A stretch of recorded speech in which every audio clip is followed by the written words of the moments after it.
বাপের দায়িত্ব আছে সন্তানের উপরে মোটামুটি 12টা। কটা? জোরে বলেন। খালি 1 মিনিটে বলে দিচ্ছি, শুনে রাখেন। নাম্বার 1, জন্ম দেওয়ার পরে কানে আজান দেওয়া।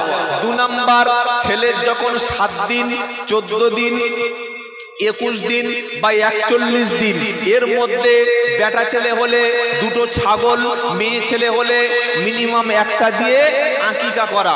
3 নম্বর হলো ছেলেটার সুন্দর একটা সুন্নাহ সম্মত ইসলামী নাম রাখা। 4 নম্বর হলো ছেলেটাকে খাতনা বা মুসলমানি করা। 5 নম্বর হলো ছেলেটা যখন একটু জ্ঞান বুঝ হবে, প্রথমে তাকে আল্লাহর কালাম, নবীর হাদিস, ইসলামের শিক্ষাটা তার মধ্যে দিয়ে দেওয়া। 5 নম্বর হলো ছেলেটা যখন একটু বয়স হবে, আত্মরক্ষা করার জন্য, নিজেকে সেলফ ডিফেন্সের জন্য, শত্রুর হাত থেকে বাঁচানোর জন্য, একটা মানুষকে বেঁচে থাকার জন্য যেগুলো প্রয়োজন তাকে কি করা, নিজেকে যেমন আজকের আপনারা বিভিন্ন দেখবেন আমাদের দেশের বিভিন্ন স্কুল, বিভিন্ন কলেজে তার সামনে বিভিন্ন বাগানে লুকিয়ে লুকিয়ে দেশ বিরোধীরা মাঝে মাঝে ফেসবুকে দেখি তরবারির ট্রেনিং দিচ্ছে। দেখেন নাই? যারা দেশ বিরোধী, যারা তরবারি নিয়ে রাস্তায় বার হয়, তারা ট্রেনিং দিচ্ছে মেয়েদেরকে, তারা গুলি চালানোর ট্রেনিং দিচ্ছে। আর আমরা মুসলমানরা ট্রেনিং দিচ্ছি কি, তুই কাফের, তুই কাফের, তুই মুশরিক, তুই জাহান্নামী যাবি। এটা আমাদের ট্রেনিং। তারা প্রকাশ্য অস্ত্র নিয়ে ট্রেনিং দিচ্ছে। আমাদের রাজ্যের বিরোধী নেতা পরিষ্কার বলছে তোমরা সব হিন্দু এক হয়ে যাও। কিন্তু আমরা মুসলমানরা কোনোদিন বলবো না মুসলমান এক হও, আমরা বলবো ভারতীয়রা সব এক থাকো, দেশপ্রেমিকরা সব এক থাকো, যারা এই দেশের স্বাধীনতা চাও তারা সব এক থাকো। কি শুনছেন আপনারা? আপনার সন্তানকে বেঁচে থাকার জন্য, লড়াই করার জন্য, তাকে নিজের বেঁচে থাকার জন্য তার যতটুকু শারীরিক প্রয়োজন, তার যতটুকু বেঁচে থাকার যা কিছু শিক্ষা করার দরকার সবগুলো শিক্ষা আপনার সন্তানকে দিতে হবে, এটা হক। 6 নম্বর হলো ওই সন্তান যাতে জেনা ব্যভিচার না করে তার জন্য উপযুক্ত বয়সে বিয়ে দেওয়া। 7 নম্বর হলো আপনার সন্তান 7 বছর বয়স হলে নামাজের শিক্ষা দেবেন। 10 বছর বয়স হলে নামাজ না পড়লে হালকা একটু চাপ সৃষ্টি করবেন, 2-1 একটু হালকা প্রেসার দিয়ে দেবেন। কি শুনছেন আপনারা? নাম্বার 9, ওই সন্তানটাকে আপনার দায়িত্ব হলো যখন 10 বছর বয়স হয়ে গেল, ছেলে মেয়ের বিছানাটা আলাদা হবে। 10 বছরের ছেলে মায়ের কাছে ঘুমাবে না, 10 বছরের মেয়ে বাপের বিছানায় ঘুমাবে না। 2 ভাই 2 বোন 10 বছরের পর থেকে বিছানা আলাদা হয়ে যাবে। নাম্বার 11, আপনার সন্তানের জন্য আপনার যেটা মূল দায়িত্ব সেটা হচ্ছে যে সন্তানকে হালাল ভাবে বেঁচে থাকার জন্য সঠিক একটা জীবিকা জীবন ব্যবস্থা করে দেওয়া। নাম্বার 12, মৃত্যুর আগে আপনার সন্তানকে আপনি আপনার জমির অংশ যেটা ওয়ারিসান সূত্রে পায়, মিরাস সূত্রে যেটা পায় সেটা দিয়ে যাবেন। আমি মরে যাচ্ছি আর দলিলগুলো বড় ছেলে বলছে ও বাবা, বললে কি, বললে জমির দলিল সব তোর কাছে দিয়ে যাচ্ছি।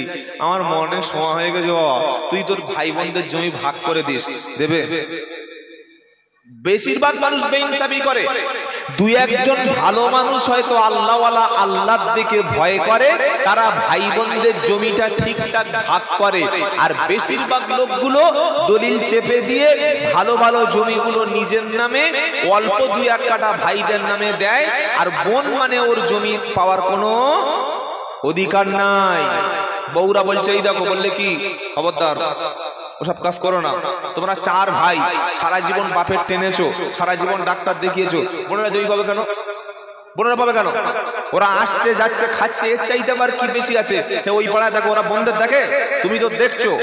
কোন মুসলমান যদি ছেলেদের নামে জমি শুধু দেয়, মেয়েদের নামে জমির অংশ, ঘরের অংশ, পুকুরের অংশ, গাছের অংশ, বাপের সম্পত্তির একটা যদি প্লেটও থাকে সেটা সমানভাবে ছেলে এবং মেয়েদের যদি ভাগের মধ্যে, যেটা শরীয়ত যে ভাগটা করেছে, এই ভাগের থেকে যদি কেউ বেইনসাফ করে, বঞ্চিত করে, নামাজ রোজা হজ যাকাত কিয়ামতের দিনে গুলো তুলোর মতো উড়িয়ে দেওয়া হবে।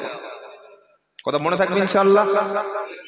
বাবাজিরা, আল্লাহ ভাইয়েরা, জ্ঞানী জনেরা, সুধী মানুষেরা, ন্যায়নিষ্ঠ মনেরা, কি শোনাচ্ছিলাম?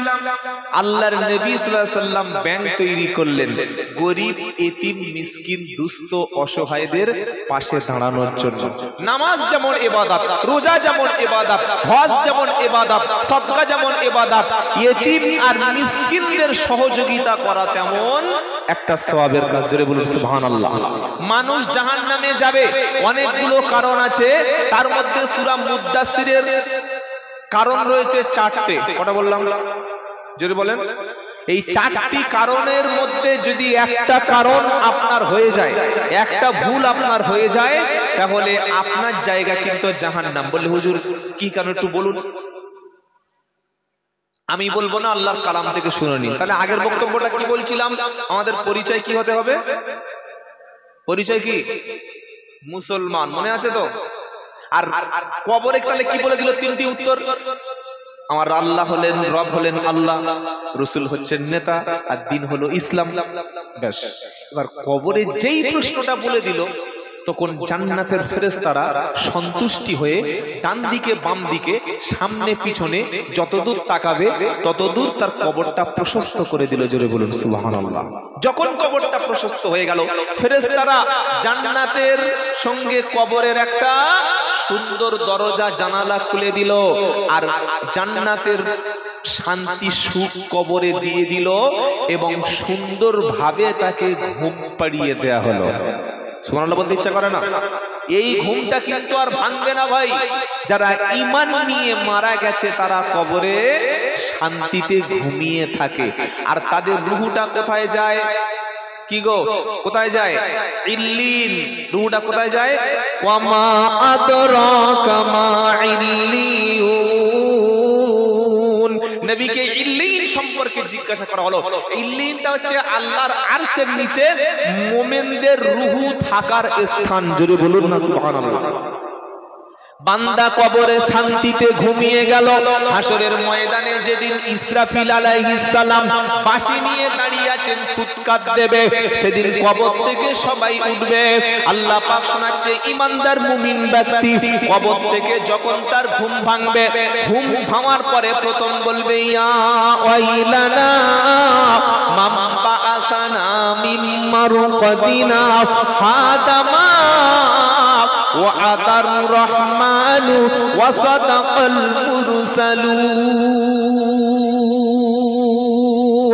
23 পারা 3 নম্বর পৃষ্ঠা 14 নম্বর লাইনের 51 নম্বর আয়াত, সূরার নাম ইয়াসিন।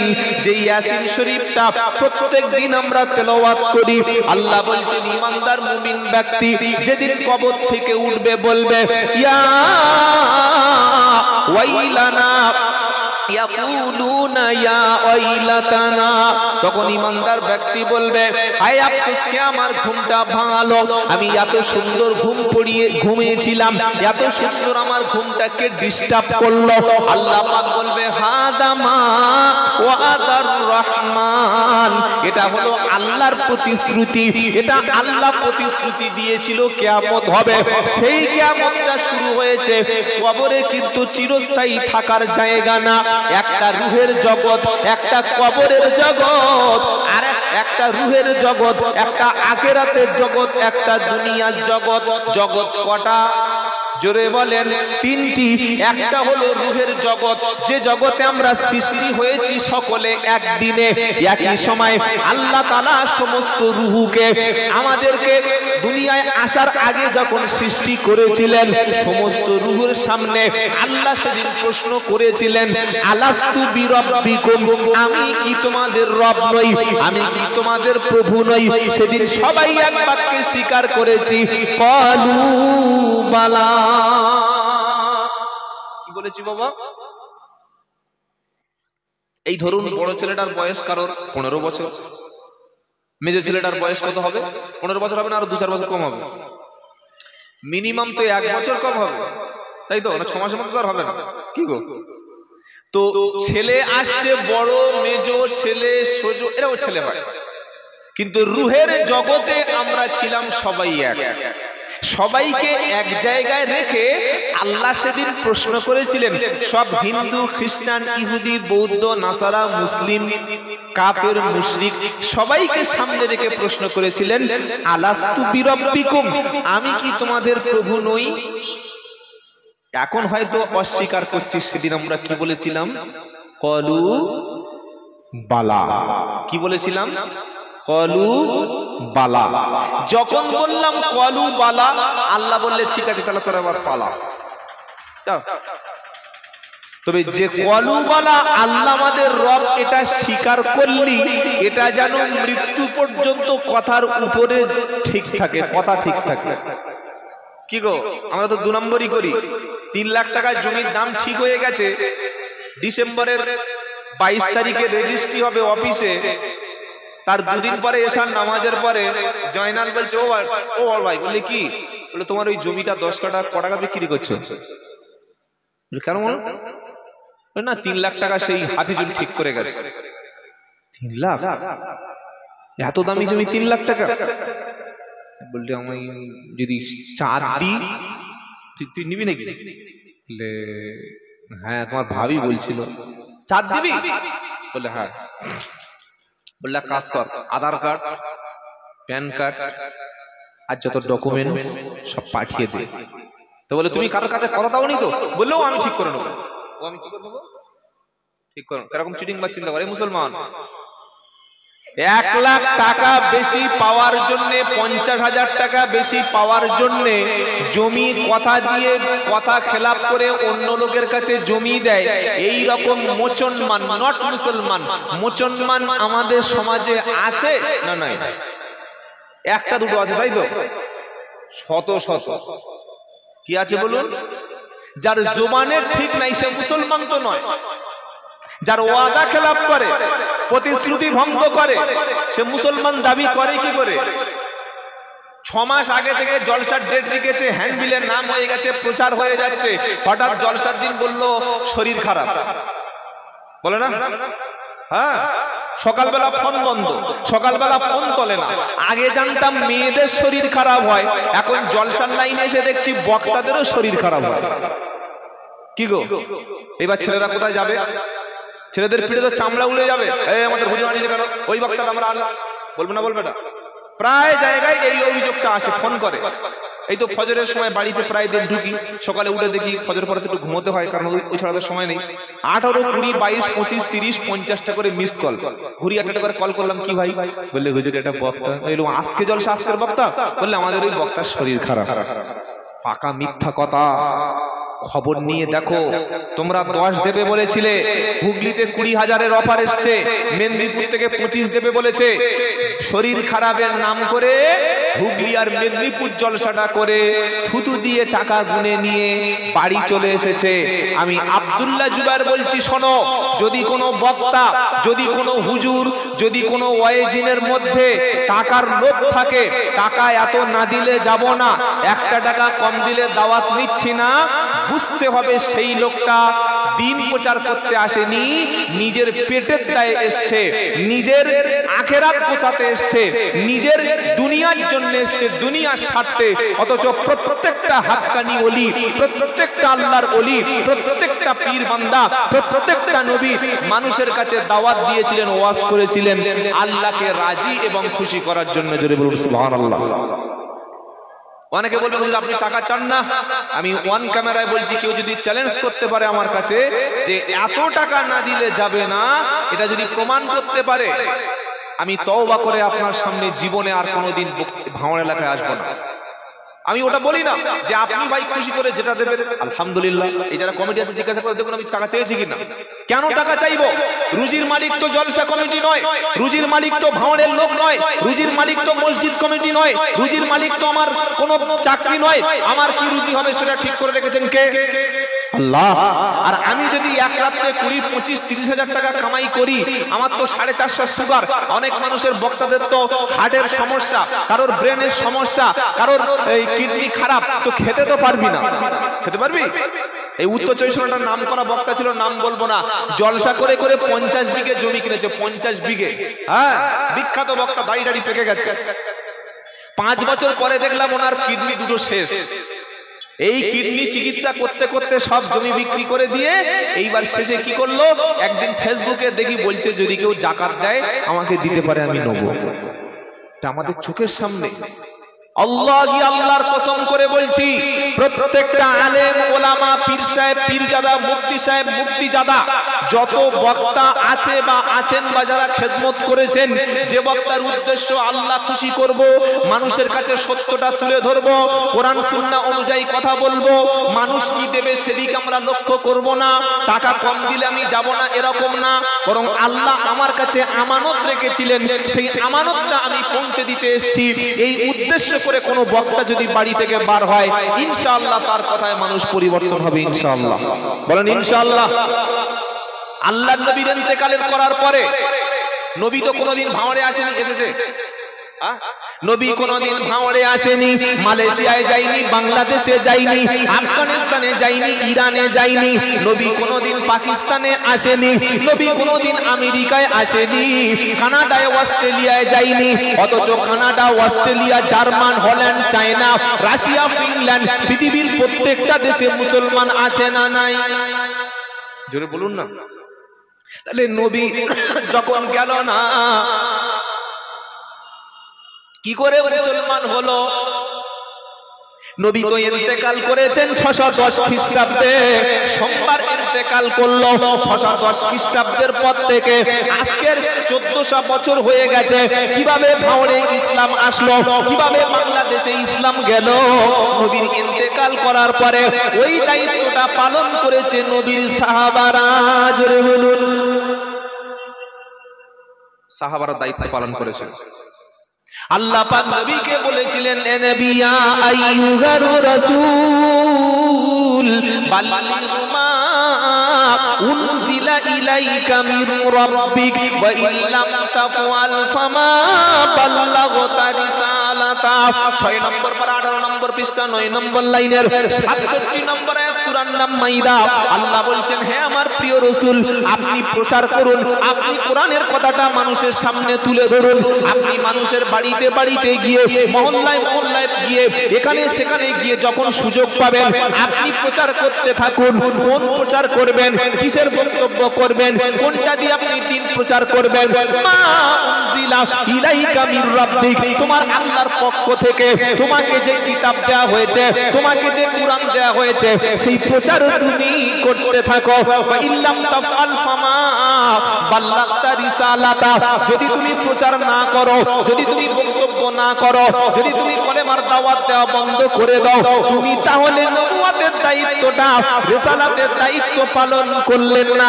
এজন্য নবীর ইন্তেকালের আগ পর্যন্ত সকালে, বিকালে, দুপুরে, রাতে যখন সুযোগ পেয়েছে সঙ্গে সঙ্গে নবী দিন প্রচার শুরু করে দিয়েছে। একটা টাকা কোনোদিন চাইনি, ভালো খাবার কোনোদিন চাইনি, ভালো পরিষেবা কোনোদিন চাইনি। এই নবী ইন্তেকাল করার পরে আবু বকর সিদ্দিক দিনের প্রচার করেছে, ওমর ফারুক দিনের প্রচার করেছে, উসমান গনি দিনের প্রচার করেছে, হযরত আলী দিনের প্রচার করেছে, 1,24,000-এর বেশি সাহাবা প্রত্যেকে দিনের প্রচার করেছে। কোন সাহাবা কারোর কাছে হাদিয়া চাইনি, কোনদিন টাকা চাইনি, কোনদিন কিছু খেতে চাইনি। আল্লাহর খুশির জন্য তারা দিন প্রচার করেছিল। আর সাহাবাদের খেদমতটাকে আমার আল্লাহ এত কবুল করেছে, গোটা পৃথিবীর অতটা দেশে আল্লাহর নবীর কলেমাটা বিশ্ববাসীর কাছে পৌঁছে গেছে। সুবহানাল্লাহ বলতে ইচ্ছা হয় না? এসব শুনলে সুবহানাল্লাহ হবে না, তখন বাদামের খোলা বললে সুবহানাল্লাহ হতো। নবী যখন ইন্তেকাল করলো সাহাবারা মাঠে নেমে পড়েছে, তবে তো ভাঁড়ে ইসলাম এসেছে ভাই। এইবার সাহাবারা ইন্তেকাল করলেন। নবীর ইন্তেকালের পরে সাহাবারা প্রায় 100 বছর বেঁচে ছিলেন। কত বছর বললাম বাবা? 100 বছর বেঁচে থাকার পরে যখন সাহাবারা ইন্তেকাল করলেন, এবার সাহাবাদের পরে কারা দিন প্রচার করবে? যারা সাহাবাকে দেখেছে তাদের নাম কি? তাদের নাম হলো তাবিঈ। তারা দিন প্রচার করেছে না খেয়ে, না কোনো, যখন যেখানে সুযোগ পেয়েছে চলে গেছে। তাবেঈদের পরে তাবেঈন, তারপরে কে? আইম্মায়ে কেরাম। আপনারা প্রত্যেকে জানেন আমরা যে ইমামকে মেনে চলি ওই ইমামের ফলোয়ারের সংখ্যা পৃথিবীতে সবচাইতে বেশি। চারটে বড় বড় বিখ্যাত ফিকহির ইমাম আছে। ইমাম আজম আবু হানিফা হানাফি মাযহাব, ইমাম শাফি রহমতুল্লাহ আলাইহি শাফি মাযহাব, ইমাম মালিক রহমতুল্লাহ আলাইহি মালিকি মাযহাব, ইমাম হাম্বলি রহমতুল্লাহ আলাইহি আহমদ বিন হাম্বল হাম্বলি মাযহাব। এই চারটে ইমাম যে দিনরাত পরিশ্রম করেছিলেন, আমরা যে ইমামের মাসলাক অনুযায়ী চলি, ইমামে আজম আবু হানিফা রহমতুল্লাহ আলাইহি তিনি যখন মহল্লায় মহল্লায় কোরআন প্রচার করতেন, মাসআলাগুলো বলতেন, দ্বীনের দাওয়াত দিতেন, জলসা করতে যেতেন, মজলিস করতে যেতেন, জিকিরের মজলিস করতে যেতেন, মানুষদেরকে জাহান্নামের পথ থেকে সরিয়ে আনতেন। কত টাকা চাইতেন?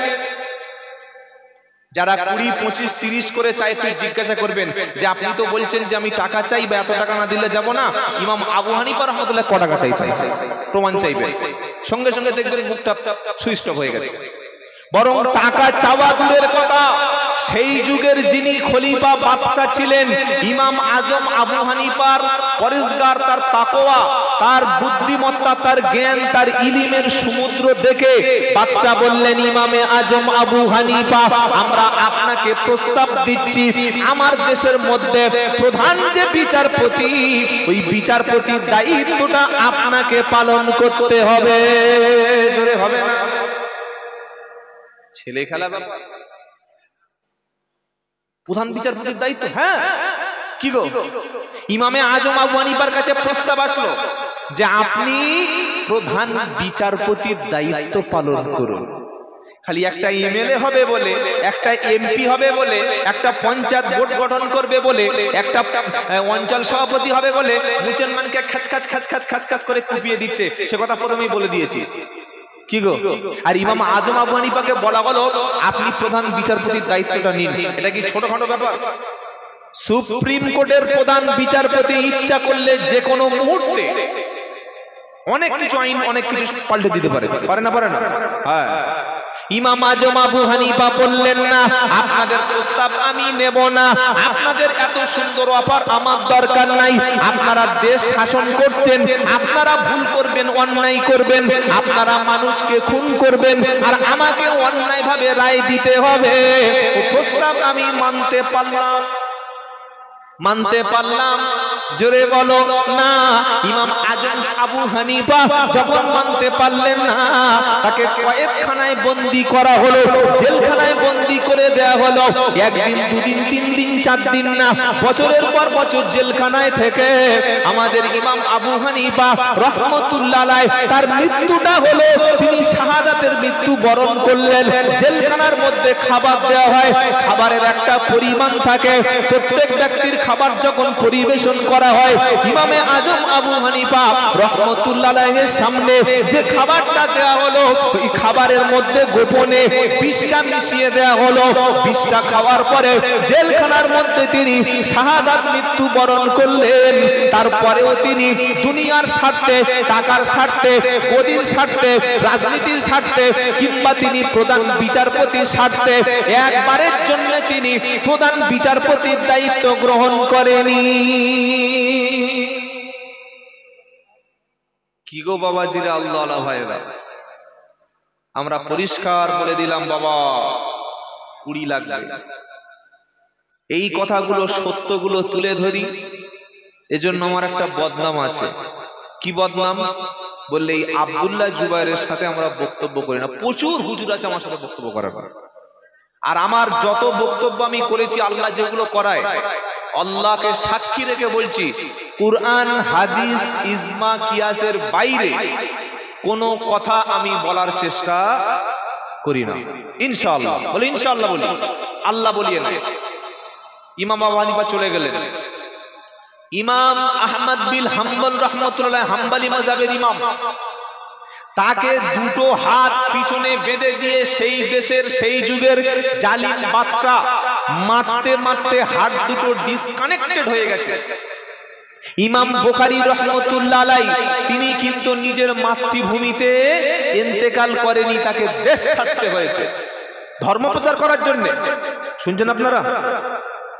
বড় বীর আব্দুল কাদের জিলানী রহমতুল্লাহ আলাইহি সারাটি জীবন তিনি দ্বীনের প্রচার করেছেন। মানুষের কাছ থেকে হাদিয়া তোপা রুটি রুজির জন্য তিনি দ্বীন প্রচার করেননি।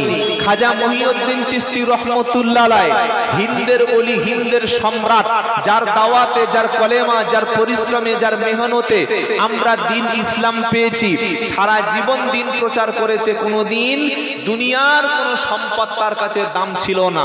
ফুরফুরার পীর মুজাদ্দেদ আবু বকর সিদ্দিক রহমতুল্লাহ আলাইহি, মুজাদ্দেদ জামান, 5 হুজুর সহ যত হাজার হাজার খলিফা ছিলেন, বসিরহাট আল্লামা রুহুল আমিন রহমতুল্লাহ আলাইহি সহ বাংলাদেশে যত হক্কানি ওলি ছিলেন, পীর ছিলেন, কোন পীর, কোন ওলি পৃথিবীর জমিনে, ভারতের জমিনে, বাংলাদেশের জমিনে কোনদিন ধর্ম প্রচার করে, ওয়াজ শুনিয়ে, দ্বীনের প্রচার করে টাকার জন্য, পয়সার জন্য, অর্থের জন্য তারা আসতেন না। আল্লাহ এবং রসুলকে খুশি করার জন্য আসতেন। তাই তাদের প্রভাবে, তাদের মেহনতে, তাদের পরিশ্রমে লক্ষ লক্ষ মানুষ দ্বীন পেয়েছে। জোরে বলুন সুবহানাল্লাহ। কি গো বাবাজিরা, আল্লাহ আল্লাহ ভাইরা, এই কথাগুলো সবার সহ্য হবে না, এই কথাগুলো সবাই হজম করতে পারবে না। যারা ব্যবসায়ী, যারা জলসাটাকে ব্যবসা মনে করে, যারা 2 ঘন্টায় 30,000 কামায়, তাদের গা থেকে ততক্ষণ ঘাম এসে যাবে। কি গো, বিনা পয়সার কারবার, পড়াশোনা করার দরকার নেই। বক্তা বক্তব্য করছে, কোরআন পড়তেই পারছে না, সে বক্তা হয়ে গেছে। আর মসজিদের যোগ্য ইমামের মাইনে দিচ্ছি 3,000, 4,000, 2,500 টাকা। অথচ ইমামের মেহনত মাসের পর মাস, দিনের পর দিন, মুয়াজ্জিন দিন রাত কষ্ট করছে, আজান দিচ্ছে, আমরা তাকে মূল্যায়ন করছি না। বাইরে থেকে একটা সাদা জামা, মাথায় পাগড়ি পরে আসলে মনে করি অনেক কিছু তার ভিতরে আছে। আমরা তার ঈমান, তার আমল কি, তার মতামত কি, তার আমল কতটুকু, আখলাক, চরিত্র কি, এটা আমরা যাচাই বাছাই করি না, যাকে তাকে মঞ্চে চাপিয়ে দিই। এজন্য আবারও বলছি বাবা, কেউ কষ্ট করে মনে নেবেন না, এই মঞ্চটা পবিত্র জায়গা। কুরআন সুন্নাহর বাইরে গিয়ে কোনো বক্তা, কোনো হুজুর কথা বললে আপনারা সাধারণ জনগণ, আল্লাহ রসুল প্রেমিক, আপনারা প্রতিবাদ করবেন যে এই মজলিসটা কোরআনের মজলিস, কোরআন হাদিসের বহির্ভূত কথা, মানুষের মধ্যে গুমরাহি করে দেওয়ার কথা, মানুষদেরকে বিপদগামী করে দেওয়ার কথা তোমরা বলো না। এ প্রতিবাদ করতে পারবেন ইনশাআল্লাহ? বলে একজন হলেও প্রতিবাদ করবেন। তাহলে আমার বলার উদ্দেশ্য কি, নবীরা দ্বীন প্রচার করেছে, ওলামারা দ্বীন প্রচার করেছে, ওলিরা প্রচার করেছে, আমরা যারা সাধারণ মানুষ, আমাদের কোনো দায়িত্ব নেই। আছে কি গো, আছে না নাই? আছে বলে মনে হচ্ছে। ইয়া আইয়ুহাল্লাযীনা আমানু কু আনফুসাকুম ওয়া আহলিকুম নারা ওয়াকুদুহান নাস ওয়াল হিজারা। 28 পারা 19 পৃষ্ঠা 14 নম্বর লাইনের 6 নম্বর আয়াত, সূরার নাম তাহরিম। হে বিশ্বাসী ঈমানদারেরা, যারা তোমরা ঈমান এনেছো, তুমি জাহান্নাম থেকে বাঁচো, তোমার পরিবারটাকে জাহান্নাম থেকে বাঁচাও। 4টে ছেলে 2টো মেয়ে তোমার পরিবার, তাদের সবার মধ্যে নামাজ, সবার মধ্যে কোরআন আছে কিনা, সবার চরিত্রটা নবীর সুন্নাত অনুযায়ী চলছে কিনা, এটা বাপের নৈতিক দায়িত্ব। কারণ নবী বললেন, কুল্লুকুম রাইন, তোমরা প্রত্যেকেই একটা করে অভিভাবক। তোমাদের অভিভাবকত্ব সম্পর্কে, তোমাদের কাজের খতিয়ানটা আল্লাহর কাছে জিজ্ঞাসা করা হবে। বাপকে কিয়ামতের দিন জিজ্ঞাসা করা হবে। ছেলের জন্য ঘর বেঁধেছো, ছেলেকে বিয়ে দিয়েছো, ছেলেকে তুমি অনেক ব্যবসা বাণিজ্য করে দিয়েছো, কিন্তু তোমার ছেলে মাতাল ছিল, সুদ করছিল, ঘুষ করছিল, তোমার ছেলে অশিক্ষিত ছিল, তোমার ছেলে কোরআন পড়তো না, হাদিস পড়তো না, দ্বীন ইসলাম বুঝতো না, তোমার ছেলের মধ্যে দুনিয়ার প্রতি সব রকম কাজ ছিল। তুমি ছেলেকে 20,000 টাকা দিয়ে মোবাইল কিনে দিতে পেরেছো, অথচ ছেলেটাকে তুমি শিক্ষা দিতে পারোনি। তুমি তোমার ছেলেকে 1.5 লাখ টাকা দিয়ে বাইক কিনে দিতে পেরেছো। তোমার ছেলে কোরআন জানতো না, কোরআন না পড়লে তার নামাজ হবে না, কোরআন না শিখলে তার নামাজ হবে না, কোরআন না পড়লে নামাজ হবে না, কোরআন না সহি করে পড়লে নামাজ ভুল হবে। এটা তুমি তোমার ছেলেকে শিক্ষা দিতে না। অবশ্যই কিয়ামতের দিন আল্লাহ জিজ্ঞাসা করবে। ছেলে আর বাপ সেদিন বাপকে আসামি করবে, বললে এটা আপনি কোথায় পেলেন? ওয়াকালাল্লাযীনা কাফারু রব্বানা আরিনাল্লাযাইনি আযাল্লানা মিনাল জিন্নি ওয়াল ইনস নাজআলহুমা তাহতা আকদামিনা লিয়াকুনা মিনাল আসফালিন। 24 নম্বর পারা 19 নম্বর পৃষ্ঠা 1 নম্বর লাইনের 29 নম্বর আয়াত, সূরার নাম হামিম সাজদা। মানুষ যেদিন জাহান্নামে যাবে সেদিন আল্লাহকে বলবে রব্বানা আরিনাল্লাযাইনি আযাল্লানা মিনাল জিন্নি ওয়াল ইনস। ওগো রব্বুল আলামিন আল্লাহ, আমি বেনামাজি ছিলাম, আমি নাপাক ছিলাম, আমি কোরআন জানতাম না, আমি পড়াশোনা শিখতে পারিনি, আমি মাতাল ছিলাম, জুয়া করছিলাম, ঘুষখোর ছিলাম, আমার কাছে দ্বীন ইসলামটা আমার বাপ শিক্ষা দেয়নি, মা শিক্ষা দেয়নি, গ্রামের মসজিদ থেকে কোনো শিক্ষার ব্যবস্থা করেনি। 30 লাখ টাকার মসজিদ, 30 লাখ টাকার মসজিদ, 2 লাখ টাকার এসি আর 5 লাখ টাকার টাইলস, আর মসজিদের মধ্যে কোরআন শিক্ষার ব্যবস্থা নাই। যত কোটি টাকার মসজিদ বানাচ্ছেন বানান, যদি মসজিদের মধ্যে কোরআন শিক্ষার ব্যবস্থা না থাকে, মসজিদের মধ্যে যদি মক্তব সিস্টেম চালু না থাকে, মসজিদ থেকে মহল্লার মধ্যে ছেলেরা যদি কোরআন না শিখতে পারে, মহল্লার মধ্যে মেয়েরা যদি কোরআন না শিখতে পারে, এই মসজিদটা শুধুমাত্র সময়ের অপেক্ষা।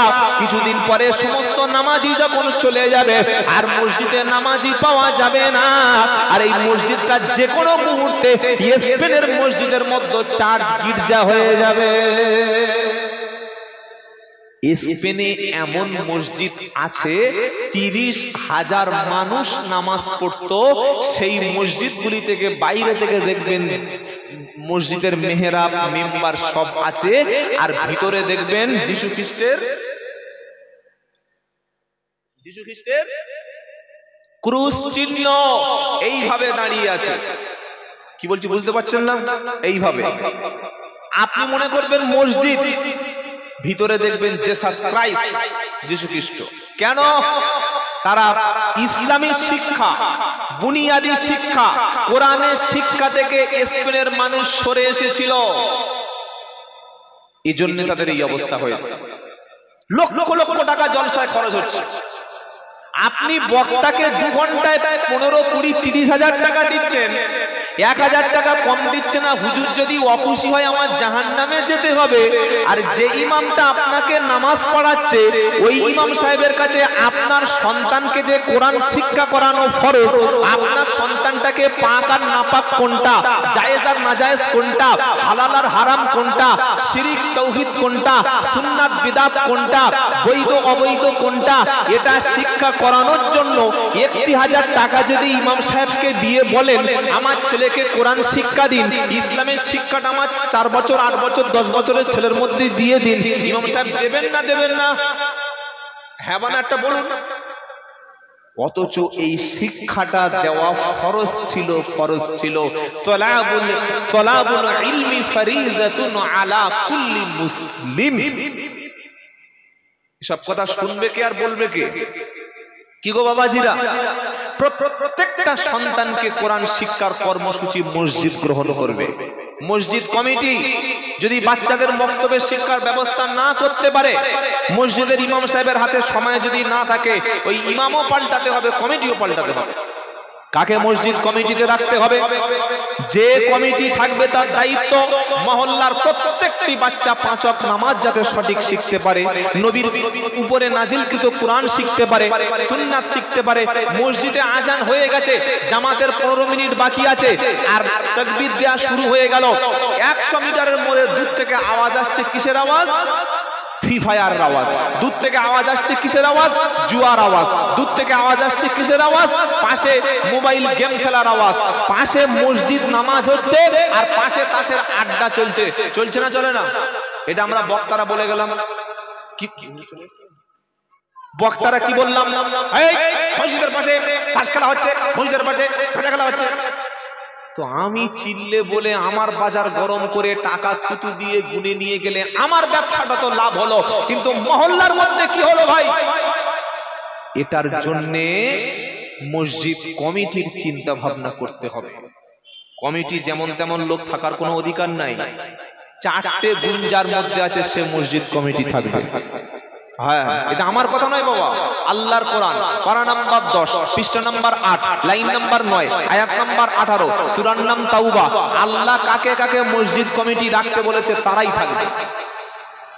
পয়সার মালিক এসা ভুড়ি আর একদম এরকম সেই হানি সিং এর মতো গোপ, কি বুঝলেন, সাদা পাঞ্জাবি, আর জুমার দিন গিয়ে প্রথমে পড়েছে 3 রাকাত নামাজ। করাকাত জুমার দিনে প্রথম করাকাত নামাজ, কথা বলছেন না, 20 রাকাত। প্রথমে দাখলুল মসজিদ, যখন মসজিদে প্রবেশ করেছেন তখন এই 2 রাকাত নামাজ। আর একটা নামাজ আছে ওজুর নামাজ, তাহিয়াতুল ওযু, ওজুর সম্মানে ওজুর সাথে সাথেই নামাজ। তার আগে আছে আরো 4 রাকাত কাবলাল জুমা। এ প্রথমে জুমার দিন গিয়ে পড়েছে 3 রাকাত নামাজ। তো লোক বলছে হুজুর, ও সেটা কি নামাজ পড়লে? বলে কেন, জুমার নামাজ। বলে 3 রাকাত। বললে ভুল হয়েছে। বলে জুমার দিন কোনো 3 রাকাত নামাজই নাই। কি আছে? নামাজ জানে না। সালাম ফেরানোর আগে 3টে দোয়া পড়তে হয়, আত্তাহিয়াতু, দরুদার, মাসুরা। যাকে মসজিদ কমিটির সেক্রেটারি বানিয়ে দিয়েছেন ওকে জিজ্ঞাসা করুন যে বাবা দরুদ শরীফটা পড়ো দেখি, সঙ্গে সঙ্গে ঘামবার হয়ে যাবে। কারণ আমরা পয়সাওয়ালা লোককে মসজিদের সেক্রেটারি বানিয়ে দিয়েছি, পয়সাওয়ালা লোককে ক্যাশিয়ার বানিয়ে দিয়েছি, কিন্তু আমার আল্লাহ বলছেন কাকে তোমরা মসজিদের দায়িত্ব দেবে। বলবো কাদের কাদের বলবো? ইন্নামা ইয়ামুরু মাসাজিদাল্লাহি মান আমানা বিল্লাহি ওয়াল ইয়াউমিল আখির ওয়া আকামাস সালাতা ওয়া আতাজ যাকাতা ওয়া লাম ইয়াখশা ইল্লাল্লাহ। নিশ্চয়ই আল্লাহর ঘরগুলো, মসজিদ সমূহ হতে সেই ব্যক্তিগুলো আবাদ করবে, তারাই মসজিদের দায়িত্ব থাকবে, তারা মসজিদের পরিচালন কমিটি থাকবে। কারা? প্রথম শর্ত হলো মান আমানা বিল্লাহি ওয়াল ইয়াউমিল আখির, যে ব্যক্তি আল্লাহর উপরে পরিপূর্ণ ঈমানদার হবে। দ্বিতীয় ওয়াকামাস সালাত, নামাজি কালামি ব্যক্তি 5 ওয়াক্ত নামাজ পড়বে, নামাজ কায়েমকারী ব্যক্তি হবে।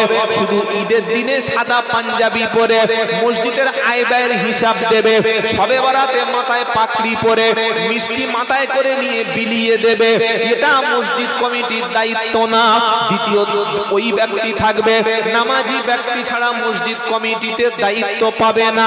কারণ ইমাম যদি বাড়ি চলে যায়, ইমামের অবর্তমানে মসজিদ কমিটির যে কোনো কেউ নামাজ পড়িয়ে দেওয়ার মতো যোগ্যতা থাকবে যাদের, তারাই হবে মসজিদ কমিটির সদস্য, সেক্রেটারি। 3 নম্বর ওয়াতাজ যাকাত, উনি যদি সম্পদশালী ব্যক্তি হয় উনি যাকাত দেবে, বরং যাকাত না দিয়ে মসজিদের জায়গাটা আসলে নিজের নামে দলিল করে নিয়েছে। প্রচুর জায়গায় মসজিদ কমিটি মসজিদের টাকা নিজের নামে নেয়, ঈদগার টাকা নিজে ক্যাশিয়ার নিজে খেয়ে নেয়। আল্লাহ বলছেন না, যাকাত দেনেওয়ালা ব্যক্তি সম্পদশালী হলে সেই হবে তার মধ্যে উপযুক্ত। 4 নম্বর ওই ব্যক্তি হলো ওয়ালাম ইয়াখশা ইল্লাল্লাহ, ওই ব্যক্তি আল্লাহ ছাড়া অন্য কাউকে ভয় করবে না, কাউকে পরোয়া করবে না, শুধুমাত্র আল্লাহর ভয় থাকবে। এই 4টে গুণ যার মধ্যে থাকবে সেই হবে মসজিদের দায়িত্বে।